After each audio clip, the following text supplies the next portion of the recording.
What does it do, YouTube? Welcome back to another episode of Scotty Says. I am your host, and welcome to episode 119, my folks. And did you feel it? Oh, there was a seismic shift, a major quake in the sports landscape when I heard the news that my Lakers had made a trade with the Dallas Mavericks. I just exclaimed out reflexively, damn! And the people around me looked and I said, Lakers just traded AD for Luka. And they said, damn!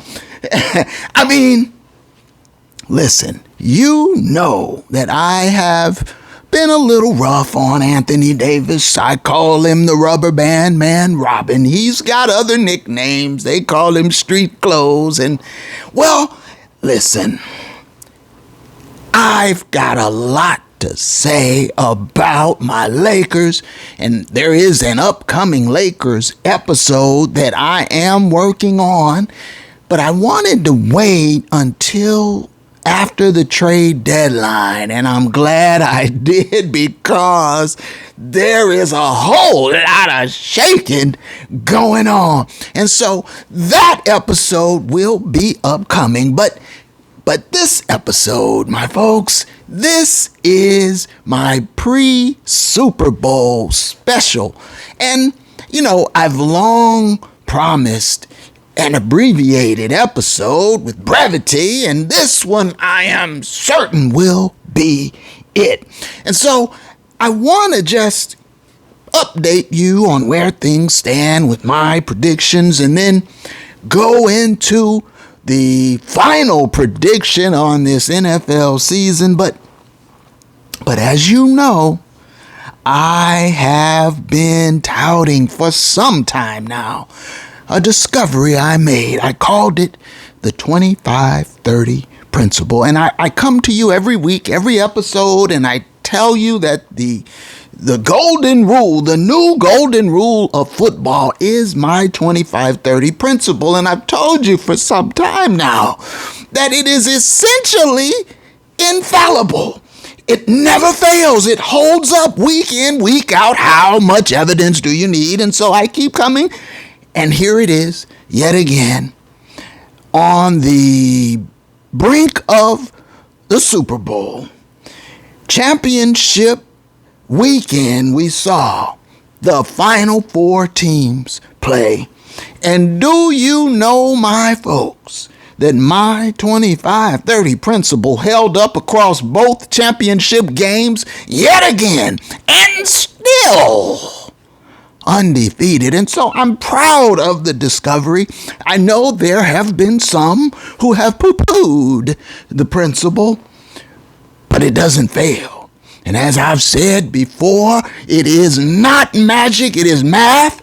Hashtag not a coincidence, the new golden rule, my 25-30 principle. So I wanted to just give you yet another exhibit, another piece of evidence, another bit of data to show you the seeming infallibility of the 25-30 principle. So I wanted to apply it to the two championship games we just saw a week ago. And that was, of course, Kansas City, Buffalo, and Philadelphia, Washington. And so, well, let's start with KC and Buffalo. Now, in that particular game, the stats were relatively close. The final stats, total yards, very close. Total plays, etc. Time of possession, all very, very close. Two quality teams, the best two teams in the AFC, vying for an opportunity to go to the big game. And so you might expect it would be close. So let's go ahead and do it now. Let's apply the 25-30 principle to the Kansas City Buffalo game. Well, the final score, as you know, was 32-29. KC back to the Super Bowl, and I got that half of my Super Bowl prediction right. As you know, now we're in episode 119. In episode 100, my NFL season preview and predictions episode, I predicted that KC would win the Super Bowl and that they would make history, the first team to ever three-peat. And the only error in my prediction ways was, well, I predicted the Rams would be there. I'll admit my heart may have played a role in that, but KC held up their end of my prediction bargain. And so let's look at the KC Buffalo game, the game which ushered KC back to the Super Bowl. Well, let's look at the winners. Let's look at KC. Patrick Mahomes. He was 18 of 26 for 245 yards and a touchdown in the air. Mahomes was sacked twice. That is a grand total of 28 pass attempts, and that is a big green check. They hit the pass metric of the 25-30 principle, which, as most of you by now know, is simply this: cap your quarterback to 30 pass attempts or less, and combine that with a minimum of 25 designed run plays. That is the simplicity and yet the majesty of the 25-30 principle. Well, KC and Mahomes, 28 total pass attempts when you include the 2 sacks. That is a check. What about rushing? Well, Kareem Hunt, 17 carries. Worthy had a couple. Pacheco had 5. And then, Mahomes, he had that 1. If you just give him the 1, that's 25. Ding, ding, ding. But we know the 1 was a design quarterback keeper where he scored the touchdown. But he is credited with 11 carries for 43 yards, essentially a 4-yard per carry average. And so KC had a grand total of 35 run plays, 28 pass plays. That is a +7 balance differential. Check and check. They hit both metrics. Now, let's look at the losers. Buffalo, they've got the L on their head. And Josh Allen, well, he was 22 of 34. We can stop right there. They're going to miss that metric. They have already gone over the metric for quarterback throws at 34. Plus, they were sacked twice. That's 36. And so, right there, you already know the outcome, my folks. KC has hit both metrics of the principle. Buffalo has already missed one. They're going to lose. That is just the way it goes. And so, we can look at the rushing, and they do, in fact, hit the rushing metric. Buffalo, 32 when you count Josh Allen's carries. That's a -4 balance differential. 36 pass attempts, 32 runs, -4. KC, both metrics, and they had a +7. And so the 25-30 principle is still undefeated. Now, let's look at the second game, Washington and the Eagles. And, well, let's start with the victors. As we know, Philadelphia will be appearing in Rams' stead in the Super Bowl from the NFC. Jalen Hurts, 20 of 28. Pass attempts for 246 and a touchdown through the air. He was sacked twice. Let's factor that in. That's a grand total of 30 pass attempts. 30. Check. That meets the metric. 30 or less. They hit 30. Ding, ding, ding. That's green. Let's look at rushing, and we already know they've got the matrix.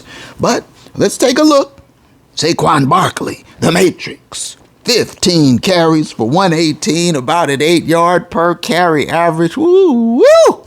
3 touchdowns on the ground. But beside the 15 by the Matrix, Shipley had 4 carries.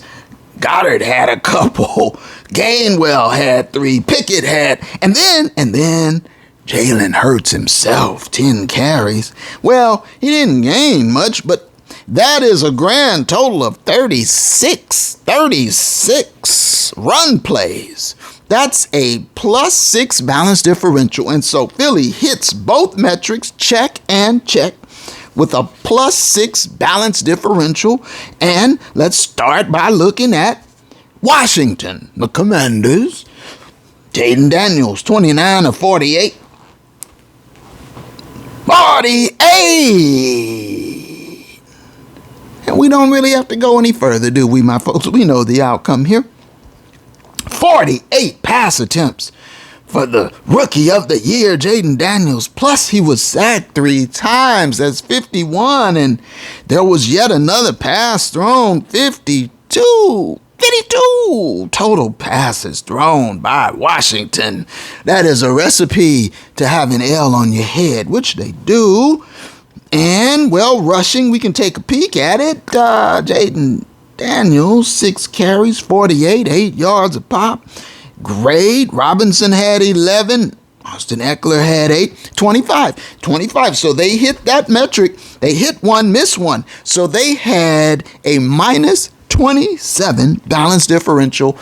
Hit one metric, miss one. Whereas Philly hit both metrics with a +6. And still undefeated.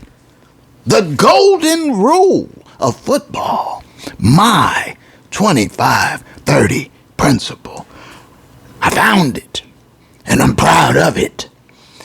And it is undefeated. It works.